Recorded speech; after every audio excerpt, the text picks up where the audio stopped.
بسم اللہ الرحمن الرحیم۔ میر تقی میر کی مشہور و معروف غزل کا آج ہم شرح بیان کریں گے۔ اس غزل کے کچھ اشعار PMS کے پاس پیپرز میں بھی آئے ہوئے ہیں، تو اس لیے ہم اس پوری غزل کو ہی تفصیل سے بیان کر لیتے ہیں۔ اس سے پہلے ہم میر کے بارے میں آپ کو کچھ بتا دیتے ہیں۔ میر تقی میر کے دو بڑے مشہور القابات ہیں۔ ان کو خدائے سخن کے نام سے جانا جاتا ہے، شہنشاہ غزل کہا جاتا ہے۔ میر کی زندگی کے بارے میں بات کرتے ہیں تو میر کی زندگی پوری طرح سے محرومی اور مفلسی کا شکار تھی۔ ان کی تمام زندگی رنج و الم کا محور تھی، جس کی وجہ کچھ اس طرح سے تھی کہ اس کے اسباب کچھ یہ بنے کہ ان کے والد کی وفات ہو گئی ان کے بچپن میں، پھر وہ اپنے چچا کے سپرد ہوئے اور ان کی بھی وفات ہو گئی، جس کی وجہ سے ان کے اوپر معاشی مشکلات آئیں کافی۔ پھر جوانی میں ان کو عشق ہوا اور اس میں ان کی ناکامی ہوئی۔ پھر ملکی حالات بھی کچھ اس طرح کے تھے کہ وہ بڑے پریشان کن حالات تھے، ہر طرف سے ان کے لیے مایوسی ہی مایوسی تھی۔ اس لیے وہ کہتے بھی اپنے ایک شعر میں کہ جس کو فلک نے لوٹ کر ویران کر دیا، ہم رہنے والے ہیں اسی اجڑے دیار کے۔ اس کے بعد جب ہم میر تقی میر کی شاعری کی بات کرتے ہیں تو ان کی شاعری ایسی معیاری ہے کہ غالب اور ذوق جیسے اساتذہ کے علاوہ دور جدید کے جو شعراء ہیں انہوں نے بھی ان کی شاعری کا رنگ اپنانے کی کوشش کی ہے، لیکن ظاہر ہے کہ وہ ان کو ناکامی کا ہی سامنا کرنا پڑا۔ غالب جیسے میر تقی میر کے بارے میں کہتے ہیں کہ ریختے کہ تم ہی استاد نہیں ہو غالب، کہتے ہیں اگلے زمانے میں کوئی میر بھی تھا۔ اسی طرح سے ابھی دور جدید میں ہم ابن انشا کی بات کرتے ہیں تو ابن انشا بھی میر تقی میر کے بارے میں کہتے ہیں کہ ایک بات کہیں گے انشا جی، تمہیں ریختہ کہتے عمر ہوئی، تم لاکھ جہاں کا علم پڑھے، کوئی میر سا شعر کہا تم نے۔ تو یہ میر کا مقام ہے ہمارے نامی گرامی شعراء کے نزدیک۔ تو میر اپنے بارے میں خود بھی کہتے ہیں کہ سارے عالم پر ہوں میں چھایا ہوا، مستند ہے میرا فرمایا ہوا۔ چلیے چلتے اب ہم اپنی جو آج کا ہمارا موضوع ہے، ہم اپنی غزل کے اشعار کی تشریح کی جانب بڑھتے ہیں۔ تھا مستعار حسن سے اس کے جو نور تھا، خورشید میں بھی اس ہی کا ذرہ ظہور تھا۔ اس شعر میں میر تقی میر نے حمد باری تعالیٰ بیان کی ہے۔ فرماتے ہیں کہ اس دنیا میں جو بھی حسن ہے، جو بھی چیز حسن کی، نور کی، روشنی کی علامت ہے، وہ سب کی سب روشنی مستعار لی گئی ہے خدائے باری تعالیٰ کی ذات سے۔ یہ نور، خورشید، سورج میں جو نور ہے، جو اس کی روشنی ہے، جو اس کی چمک ہے، اس میں خدائے تعالیٰ کی ذات کے نور کا صرف اور صرف ایک ذرہ، یعنی خدائے باری تعالیٰ نے جو کہ خود ایک نور کی ذات ہے، اس نے اپنا حسن جو ہے وہ تھوڑا تھوڑا دنیا کی ہر خوبصورت چیز میں ظاہر کیا ہے، تاکہ انسان جب اس دنیا کے خوبصورت نظاروں کی طرف دیکھے تو اسے خدائے باری تعالیٰ کو جاننے کی طلب ہو، وہ یہ سوچنے پر مجبور ہو کہ جس خالق کی تخلیق اتنی خوبصورت، اتنی پر نور ہے، جس کی طرف ہم ایک آنکھ بھر کے دیکھ نہیں سکتے، سورج کی جانب، خورشید کی جانب، تو وہ ذات باری تعالیٰ خود کتنی پر نور ہوگی اور کتنا اس کا حسین جلوہ ہوگا دیکھنے میں۔ پھر کہتے ہیں کہ ہنگامہ گرم کن جو دل ناصبور تھا، پیدا ہر ایک نالے سے شور نشور تھا۔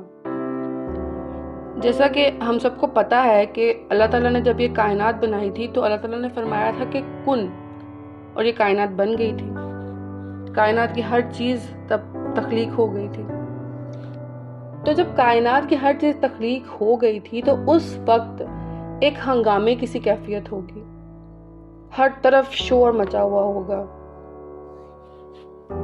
ایک ہلچل کا سا سما ہوگا، تو میر کہہ رہے ہیں کہ میرا دل اس طرح کا بے صبرا ہوا ہے کہ میرے دل میں اس وقت وہ جو کن کے وقت جو ہنگامہ برپا تھا، اس وقت جو ہلچل مچی ہوئی تھی، میرے دل میں اس وقت بالکل ویسی ہی ہلچل کا سا سما ہے، اور میرے دل کے ہر ایک نالے میں، ہر ایک فریاد میں، ہر ایک پکار میں ایسا شور ہے جیسا قیامت کے دن روز حشر میں ہوگا، جب مردے زندہ ہوں گے اور بھاگیں گے، اور بھاگتے بھاگتے جو وہ شور مچا رہے ہوں گے، وہ ذرا ہم اس کا تصور کریں کہ وہ کیا سما ہوگا، کیسا منظر ہوگا کہ جب اس دنیا میں جتنے انسان اب تک آئے ہیں اور جتنے آگے آنے ہیں، وہ سب اپنی قبروں سے اٹھے ہوئے ہوں گے اور ایک نامعلوم منزل کی طرف بھاگ رہے ہوں گے۔ تو اس وقت جو ایک افراتفری کا سا عالم ہوگا، اس وقت جو شور ہوگا، ویسا ہی شور میرے دل میں مچا ہوا ہے، کیونکہ میرا دل نہ صبرا ہے، میرے دل کو صبر نہیں ہے، میرے دل کو قرار نہیں ہے۔ پہنچا جو آپ کو تو میں پہنچا خدا کے تئیں، معلوم اب ہوا کہ بہت میں بھی دور تھا۔ کہتے ہیں کہ جب میں نے اپنے آپ کو پہچان لیا، جب مجھے خود آگہی ہو گئی، تو میں نے اپنے خدا کو پہچان لیا، میں اپنے خدا تک پہنچ گیا، مجھ پر خدا کی ذات کے کئی راز کھلنے لگے، مجھے یہ پتا چلا کہ میرا اس دنیا میں آنے کا جو مقصد تھا وہ ایک عمر کے کچھ سال گزار دینا نہیں تھا، بلکہ اگر مجھے میرے رب تعالیٰ نے اس دنیا میں بھیجا ہے تو اس کے پیچھے کوئی مقصد ہے۔ تو جب میں نے اپنے آپ کو جانا تو میں نے اپنے خدا کو جان لیا، لیکن اس جان لینے کے بعد بھی مجھے یہ پتا چلا کہ میں نے تو ابھی کچھ بھی نہیں جانا، میں ابھی بھی جان لینے کے اس مرحلے سے، اس منزل سے بہت دور ہوں، کوسوں دور ہوں۔ تو یہ خدا کے راہ میں چلنے کا ایک وجہ ہے جو نکلتا ہے کہ انسان جتنا جتنا جتنا جانتا جاتا ہے، اس کو اپنی کم علمی کا، کم فہمی کا اتنا زیادہ ادراک ہوتا جاتا ہے۔ جو بھی انسان یہ کہتا ہے کہ میں جانتا ہوں، وہ اصل میں نہیں جانتا، کیونکہ اس دنیا میں اتنا علم ہے کہ ہم جتنا حاصل کرتے جائیں گے، جتنا اس کے قریب ہوتے جائیں گے، ہمیں لگے گا ہم بہت دور ہیں، ابھی تک ہم نے ابھی تک کچھ بھی حاصل نہیں کیا، ہم نے ابھی تک کچھ بھی نہیں پایا۔ آتش بلند دل کی نہ تھی ورنہ اے کلیم، یک شعلہ برق خرمن صد کوہ طور تھا۔ جس بھی کسی شعر میں کسی تاریخی واقعے کی طرف حوالہ دیا جاتا ہے، اس کا ذکر کیا جاتا ہے، تو اس کو ہم تلمیح کہتے ہیں۔ تو یہاں پر حضرت موسیٰ علیہ السلام کا جو خدا تعالیٰ کی ذات سے ہم کلام ہونے کا واقعہ ہے، اور اس کے بعد کوہ طور کا جل کر راکھ ہونے کا واقعہ ہے، اس کی طرف یہ اشارہ ہے، اس کا ذکر ہے، تو اس کو ہم تلمیح کہتے ہیں۔ تو کہہ رہے ہیں کہ میرے جو دل کی آگ تھی، میرے دل میں جو تڑپ تھی، اس کو انہوں نے آگ سے تشبیہ دی ہے۔ کہتے ہیں کہ میرے دل کی آگ میں اتنی تڑپ ہی نہیں تھی، وہ اس کے شعلے ہی اتنے بلند نہیں تھے، اس میں شدت ہی اتنی زیادہ نہیں تھی، ورنہ بھلا کیا ہو سکتا تھا؟ ورنہ میرے اس آگ کے ایک شعلے سے، میرے اس آگ کے صرف اور صرف ایک شعلے سے 100 کوہ طور جل کر راکھ ہو سکتے تھے۔ جس طرح سے آسمان سے بجلی گرتی ہے اور وہ کھیتوں کھلیانوں میں گرتی ہے تو وہاں کی ہر فصل کو جلا کر راکھ کر دیتی ہے، بالکل اسی مانند اگر میرے شعلوں میں اتنی شدت، اتنی تڑپ ہوتی میرے دل کے شعلوں میں، تو میں 100 کوہ طور پہاڑ صرف ایک شعلے سے جلا کے راکھ کر سکتا تھا، مگر افسوس اسی بات کا ہے کہ اس میں تڑپ نہیں تھی، اس میں وہ شدت نہیں تھی۔ اگلا شعر ہے کہ مجلس میں رات ایک تیرے پرتوے بغیر، کیا شمع کیا پتنگ ہر ایک بے حضور تھا۔ کہتے کہ رات کو جو محفل برپا ہوئی تھی، جو رات کو ایک محفل جمی تھی، اس میں تمہارا سایہ نہیں تھا، تم موجود نہیں تھے۔ تو اس محفل میں شمع جو کہ مرکز محفل ہوتی ہے اور اس کے ارد گرد گھومنے والے پتنگے، اس کے پروانے، سب کے سب غیر حاضر تھے۔ کسی کو اس محفل میں کوئی دلچسپی نہیں تھی، کیونکہ وہاں پر تم ہی نہیں تھے۔ سب کے سب آئے تو تھے اس امید پر کہ تم وہاں پر ہوگے، پر جہاں تم نہیں ہوتے وہاں پہ لوگ حاضر ہونے کے باوجود غیر حاضر ہوتے ہیں۔ وہ اپنے تصورات میں تمہیں سوچ رہے ہوتے ہیں۔ تو اس طرح سے رات کی محفل کا کچھ سرور ہی کسی کو نہیں آیا۔ پھر اگلا شعر ہے کہ اس فصل میں کہ گل کا گریباں بھی ہے ہوا، دیوانہ ہو گیا سو بہت ذی شعور تھا۔ کہ اب جب بہار کا موسم آیا ہے اور گل کے گریبان کھلے ہیں، یعنی پھول کھل گئے ہیں، تو اتنی خوشی کا سما ہے کہ ہر وہ ذی شعور، ہر وہ سمجھدار عقل مند انسان جو اپنے آپ کو بہت عقل کل سمجھتا تھا، وہ بھی دیوانہ ہو گیا ہے۔ موسم ہی ایسا ہے، خوشی کا موسم ہے۔ اس کو ہم صرف خوشی سے منسوب نہیں کر سکتے، اس کو ہم غم کا سما بھی کہہ سکتے ہیں کہ کبھی کبھی خوشی یا غم اتنی شدت سے اترتے ہیں کسی بھی دل کے اوپر کہ کوئی کتنا بھی سمجھدار، کتنا بھی ذی شعور ہو، اس کو ایسا صدمہ پہنچتا ہے کہ وہ دیوانہ سا ہو جاتا ہے۔ اس کی حالت بالکل دیوانہ جیسی ہو جاتی ہے۔ وہ اپنے ہوش و حواس میں نہیں رہتا، وہ اپنی ہوش کھو دیتا ہے۔ منم کے پاس کاکمو سنجات تھا تو کیا، اس رند کی بھی رات گزر گئی جو اور تھا۔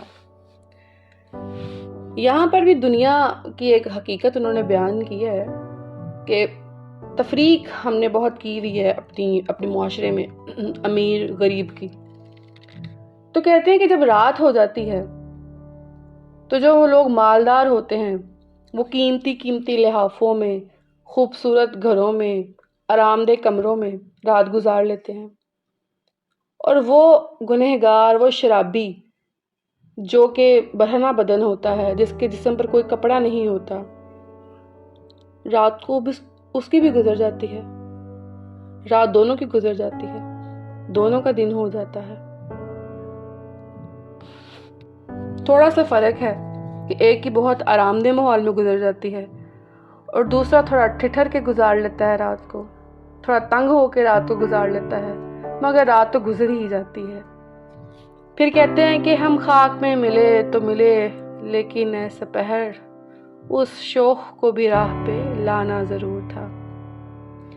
کہتے ہیں کہ میں تو ملیا میٹ ہو گیا ہوں، میں تو خاک میں مل گیا ہوں، میرے تو پاس اب کچھ نہیں رہا، میں نے اپنا سب کچھ کھو دیا ہے، لیکن میرا یہ سب کرنے سے فائدہ یہ ہوا ہے کہ وہ جو میرا محبوب ہے، جو اس کی شوخی ہے، جو وہ اتراتا پھرتا تھا، جو وہ ایک نظر بھر کے کسی کو دیکھتا نہیں تھا، وہ جس کا غرور ہی سمٹنے میں نہیں آتا تھا، اب وہ راہ پر آ گیا ہے۔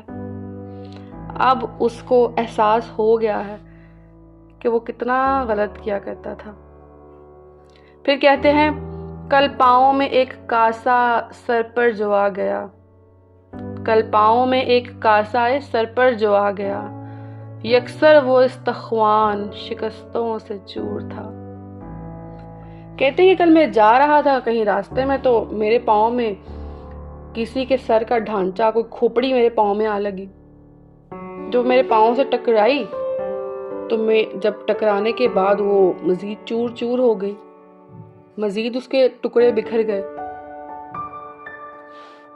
اس شعر کو ہم اصل میں اگلے شعر کے ساتھ ملا کر پڑھتے ہیں۔ کہتے ہیں کہ کہنے لگا کہ دیکھ کے چل رہا بے خبر، میں بھی کبھو کسیوں کا سر پر غرور تھا، میں بھی کبھو کسوں کا سر پر غرور تھا۔ تو وہ اب ایک کہانی سنا رہے ہیں، اپنا ایک واقعہ چھوٹا سا سنا رہے ہیں، اور جس میں زندگی کا ایک اتنا بڑا پیغام ہمیں دے رہے ہیں کہ اگر ہم اس پیغام کو سمجھ لیں تو ہم خود اپنی زندگی کو بھی کتنا آسان کر لیں گے، اور اپنے سے جڑے لوگوں کی زندگی کو بھی کتنا آسان کر دیں گے۔ کہتے ہیں کہ وہ جب میرے پاؤں سے ٹکرایا اور وہ جب چور چور ہوا، تو اس کے اندر سے مجھے ایک آواز آئی، وہ مجھے کہنے لگا کہ او بے خبر، او اکڑ کے چلنے والے، وہ اپنے آپ کو خدا سمجھنے والے اور دوسروں کو اپنی نظروں سے نیچے گرانے والے، اور ذرا دیکھ کے چلو، میں بھی کبھی، ایک وقت تھا کہ جب میں بھی کسی کا سر پر غرور تھا، میں بھی تکبر سے بھرا ہوا سر تھا کبھی کسی کا، اور آج دیکھ لو میں تم جیسے اکڑ مزاج انسان کے پاؤں میں رول رہا ہوں۔ تو کل کو تمہارا بھی یہی انجام ہوگا، کیونکہ میرا بھی یہی انجام ہوا ہے۔ یہی زندگی کی حقیقت ہے۔ دنیا کی بے ثباتی کو بڑی خوبصورتی سے انہوں نے بیان کیا ہے کہ تمہارا انجام تمہیں نظر آ رہا ہے، تم دیکھ رہے ہو، تمہیں پتہ ہے، لیکن پھر بھی جب تک تم دنیا میں جی رہے ہو تو تمہیں لگ رہا ہے کہ تم ہمیشہ یہیں رہو گے، تم کبھی یہاں سے جاؤ گے ہی نہیں۔ یہ جو تمہارے ارد گرد تمہارے غلام لوگ ہیں، یہ ہمیشہ ہی تمہارے پاؤں دھوتے رہیں گے اور تم ہمیشہ ہی ان آسائشوں میں رہو گے۔ ایسا نہیں ہونے والا۔ ہم اپنے سامنے لوگوں کو جاتے دیکھتے ہیں، لوگوں کو پیدا ہوتے دیکھتے ہیں، لوگوں کے جنازے اٹھتے دیکھتے ہیں، جنازے ہم خود پڑھتے بھی ہیں، لیکن پھر بھی ہمیں لگتا ہے کہ وہ جو چلے گئے انہوں نے ہی جانا تھا، ہم نے تو نہیں جانا، ہم نے تو سدا یہیں پر ہی رہنا ہے۔ جب ہم لوگوں کو اس بات کا یقین آ جائے گا، جب ہم اس بات کو سمجھ لیں گے کہ یہ جو وقت ہے ہر ایک پر آنا ہے، کل نفس ذائقۃ الموت، تو ہمارے کتنے غرور، کتنے تکبر سب ختم ہو جائیں گے۔ ہم اپنے لیے اور لوگوں کے لیے آسانیاں پیدا کرنے والے بنیں گے۔ ہمارے اندر سے یہ جو دورتیں ہیں، نفرتیں ہیں، تفریق ہیں لوگوں کے لیے، یہ ختم ہو جائے گی، کیونکہ انجام تو سب کا ایک جیسا ہی ہونا ہے۔ آخری شعر ہے، کہتے ہیں تھا وہ تو رشک حور بہشتی حمیم میر، سمجھے نہ ہم تو فہم کا اپنی قصور تھا۔ کہتے ہیں کہ وہ جو میں نے ایک آئیڈیلائز کیا ہوا تھا، ایک بڑے خوبصورت محبوب جسے میں دنیا میں ڈھونڈتا پھر رہا تھا، میں چاہتا تھا کہ میں ایسے محبوب کو پالوں کہ جو حور بہشتی نما ہو، وہ تو میرے اپنے اندر تھا۔